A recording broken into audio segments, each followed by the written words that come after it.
Thursday morning இன்றைக்கி என்னோடய week of. இன்றைக்கி தான் இந்த vlog எடுத்திருந்தேன். ப்ரெக்னென்சி ஸ்டார்ட் ஆனதுலேருந்தே எனக்கு ஆல்மோஸ்ட் என்னோடய லீவ்ஸ் எல்லாமே ஏதாவது ஒரு கமிட்மெண்ட்டில் தான் இருக்கும். எய்தர் அது ஹாஸ்பிட்டல் விசிட்ஸ், இல்லை வீட்டில் இருந்தாலும் ரெஸ்ட் எடுக்கவே முடியாது. ஏதாவது க்ளீனிங், ஏதாவது ஒரு ஒர்க் இருந்துகிட்டே இருக்கும். பட் கம்பேர் பண்ணும்போது இந்த லீவ் எனக்கு கொஞ்சம் ரெஸ்ட் எடுக்கிற மாதிரி தான் இருந்தது. பிரேக்ஃபாஸ்ட்க்கு இட்லி அண்ட் சட்னி தான் சாப்பிட்டுருந்தேன். தென் ஒரு 12:30 போல் என்னோடய ஃப்ரூட்ஸ் எடுத்துக்கிட்டேன். ஆஃப்டர்நூன் லஞ்சுக்காக என்னோடய மாமியார் சாம்பார் அண்ட் அவரைக்காய் பொரியல் ரெடி பண்ணியிருந்தாங்க. தென் ஃபிஷ் ஃப்ரைக்காக மசாலா தான் ரெடி பண்ணியிருந்தேன். எனக்காக கொஞ்சம் ப்ரான்ஸும் ஃப்ரை பண்ணியிருந்தேன். மசாலா நல்லா ஃபிஷ்ஷில் மேரினேட் ஆனதுக்கப்புறமா ஃபிஷ் ஃப்ரை பண்ணிவிட்டு ஃபிஷ் ஃப்ரை பண்ண ஆயிலில் ஒயிட் ரைஸ் ஃப்ரை பண்ணி சாப்பிட்டா எனக்கும் என் ஹஸ்பண்டுக்கும் ரொம்ப பிடிக்கும்.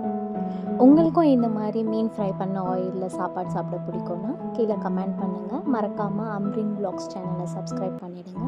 பாய்.